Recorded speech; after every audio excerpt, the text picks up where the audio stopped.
എല്ലാവർക്കും മിടുക്കിയുടെ മറ്റൊരു വീഡിയോയിലേക്ക് സ്വാഗതം. സദ്യ ഉണ്ടാക്കുമ്പോൾ നമ്മൾ ഇഞ്ചമ്പുളി ഉണ്ടാക്കാറുണ്ട്, അതുപോലെ തന്നെ ഇഞ്ചി തൈര് ഉണ്ടാക്കാറുണ്ട്. ഇന്ന് നമ്മൾ ഉണ്ടാക്കുന്നത് ഇഞ്ചി വെച്ചൊരു പാൽപ്പായസമാണ്. എങ്ങനെയാണ് ഈ പായസം തയ്യാറാക്കുന്നതെന്ന് നമുക്ക് നോക്കാം. പായസം ഉണ്ടാക്കാനായിട്ട് നമുക്ക് മെയിനായിട്ട് വേണ്ടത് നമ്മൾ പായസത്തിന് ഉപയോഗിക്കുന്ന അരിയും അതുപോലെ ഇഞ്ചിയുമാണ്. പായസത്തിന് ഉപയോഗിക്കുന്ന അരി നമുക്ക് നന്നായി കഴുകുന്നതിന് മുൻപ് അതൊന്ന് മിക്സിയിലിട്ട് തരിതരിപ്പായിട്ടൊന്ന് പൊടിച്ചെടുക്കണം. അതിനുശേഷം നന്നായി കഴുകി നമുക്കൊന്ന് വാര വയ്ക്കാം. ഞാനിവിടെ ഉപയോഗിക്കുന്നത് ഡബിൾ ഹോസിൻ്റെ പായസ റൈസാണ്. ഇത് ഞാൻ 1-2 തവണ ഉപയോഗിച്ചപ്പോൾ എനിക്ക് നന്നായിട്ട് വേവുള്ളതായി തോന്നി. അതുകൊണ്ട് തന്നെ ഞാനിത് കുക്കറിലാണ് വേവിച്ചെടുക്കുന്നത്. അരി വേവിക്കാനായിട്ട് നമുക്ക് സ്റ്റൗവിൽ ഒരു കുക്കർ വെച്ച് കൊടുക്കാം. ആ കുക്കർ ചൂടായി വരുമ്പോൾ നമുക്കതിലേക്ക് 1 ടീസ്പൂൺ നെയ്യ് ചേർത്ത് കൊടുക്കാം. നെയ്യ് ഉരുകുമ്പോൾ നമ്മൾ നേരത്തെ വാര വെച്ചിട്ടുള്ള അരി അതിലേക്ക് ചേർത്ത് കൊടുക്കാം. എന്നിട്ട് നന്നായി എന്നാൽ അരി ഒന്ന് മൂപ്പിച്ചെടുക്കണം. അപ്പോൾ നല്ലൊരു സ്മെല്ല് വരും, അരി മൂത്ത് വരുന്നൊരു സ്മെല്ല് വരും. അപ്പോൾ അതിലേക്ക് നമുക്ക് 4 ഗ്ലാസ് വെള്ളം കൂടി ചേർത്ത് കൊടുക്കാം. 4 ഗ്ലാസ് അല്ല, 4 കപ്പ് വെള്ളമാണ് ചേർക്കേണ്ടത്. നെയ്യിൽ കിടന്നിട്ട് നമ്മുടെ അരി നന്നായിട്ട് മൂത്ത് വന്നിട്ടുണ്ട്. ഇനി ഇതിലേക്ക് നമുക്ക് വെള്ളം ചേർത്ത് കൊടുക്കാം. 1 കപ്പ് അരിക്ക് 4 കപ്പ് വെള്ളം എന്ന തോതിലാണ് ഒഴിച്ചു കൊടുക്കുന്നത്. ഇത് നന്നായി മിക്സ് ചെയ്തതിന് ശേഷം നമുക്ക് മൂടി വെച്ച് 2 വിസിൽ വരുന്നത് വരെ ഒന്ന് വെയിറ്റ് ചെയ്യാം. ഇവിടെ ആവശ്യമുള്ളത് ഇഞ്ചിയാണ് വേണ്ടത്. ഇഞ്ചി ഞാനിവിടെ ഒരു 150 ഗ്രാം ഇഞ്ചിയാണ് എടുത്തിരിക്കുന്നത്. ഞാൻ വലിയ ഇഞ്ചിയാണ് എടുത്തിരിക്കുന്നത്. അതുകൊണ്ട് തന്നെ അതിന് എരി കുറച്ച് കുറവാണ്. നിങ്ങളെടുക്കുന്നത് നാടൻ ഇഞ്ചിയാണെങ്കിൽ ഇത്ര ക്വാണ്ടിറ്റി ആവശ്യമുണ്ടാവില്ല.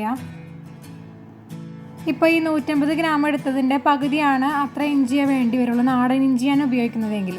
ഇഞ്ചിയിൽ 1.5 ഗ്ലാസ് വെള്ളം ഒഴിച്ച് നമുക്ക് മിക്സിയിൽ നന്നായിട്ട് അടിച്ചെടുത്ത് അതിൻ്റെ ജ്യൂസ് ഒന്ന് എടുക്കാം.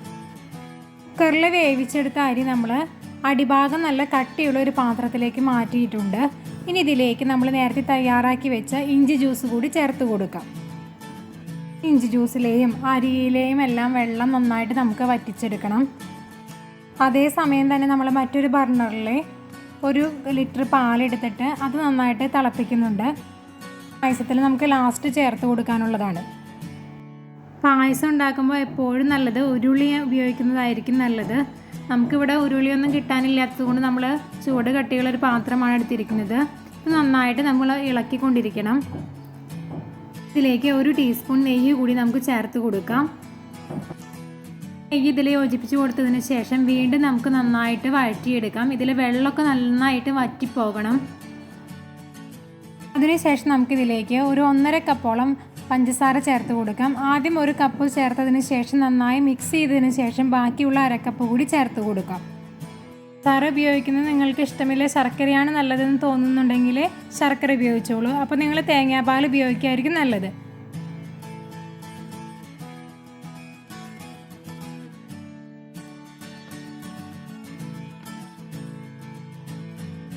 ഇപ്പോൾ ഇതിൽ വെള്ളമൊക്കെ വറ്റി നമ്മുടെ പഞ്ചസാരയൊക്കെ നന്നായിട്ട് അലിഞ്ഞ് നന്നായി കട്ടിയായിട്ട് വന്നിട്ടുണ്ട്.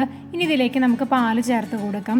പാല് ചേർക്കുമ്പോൾ ആദ്യം കുറച്ച് പാല് ചേർത്ത് നന്നായി മിക്സ് ചെയ്തതിന് ശേഷം നമുക്ക് ബാക്കിയുള്ള പാല് കൂടി ചേർത്ത് കൊടുക്കാം.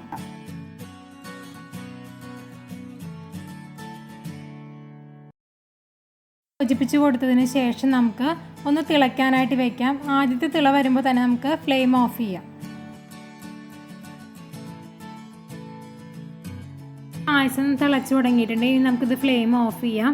ഇതിലേക്ക് 1 നുള്ളു ഉപ്പ് കൂടി നമുക്ക് ചേർത്ത് കൊടുക്കാം. മധുരം ഒന്ന് ബാലൻസ് ചെയ്യുന്നതിന് വേണ്ടിയിട്ടാണ് ഈ ഉപ്പ് ചേർത്ത് കൊടുക്കുന്നത്. അതിനുശേഷം ഇതിലേക്ക് നെയ്യിൽ വറുത്ത അണ്ടിപ്പരിപ്പും മുന്തിരിയും നമുക്ക് ചേർത്ത് കൊടുക്കാം.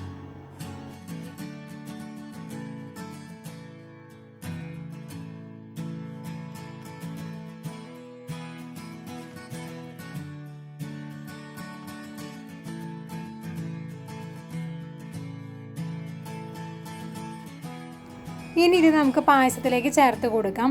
അതിനുശേഷം ഒരു 5-6 ഏലക്കായുടെ കുരു നന്നായിട്ട് ചതച്ചതിന് ശേഷം ഒരു സ്മെല്ലിന് വേണ്ടിയിട്ട് പായസത്തിലേക്ക് ചേർത്ത് കൊടുക്കാം. ഇഞ്ചിയുടെയും നെയ്യിൻ്റെയും അതുപോലെ തന്നെ ഏലക്കായയും എല്ലാം കൂടി ചേരുമ്പോൾ നല്ലൊരു സ്മെല്ലാണ് ഈ പായസത്തിന്.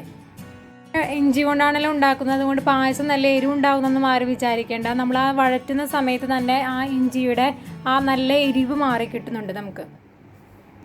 കായ പൊടിച്ചത് കൂടി ചേർക്കുന്നതോടുകൂടി നമ്മുടെ പായസം തയ്യാറായിട്ടുണ്ട്. ഒരു വെറൈറ്റി പായസമാണിത്. നിങ്ങൾക്കെല്ലാവർക്കും ഈ ഇഞ്ചി ചേർത്ത പാൽപ്പായസം ഇഷ്ടമായെന്ന് വിചാരിക്കുന്നു. ഇഷ്ടമായെങ്കിൽ വീഡിയോ ലൈക്ക് ചെയ്യാനും ഷെയർ ചെയ്യാനും ചാനൽ സബ്സ്ക്രൈബ് ചെയ്യാനും മറക്കരുത്. താങ്ക്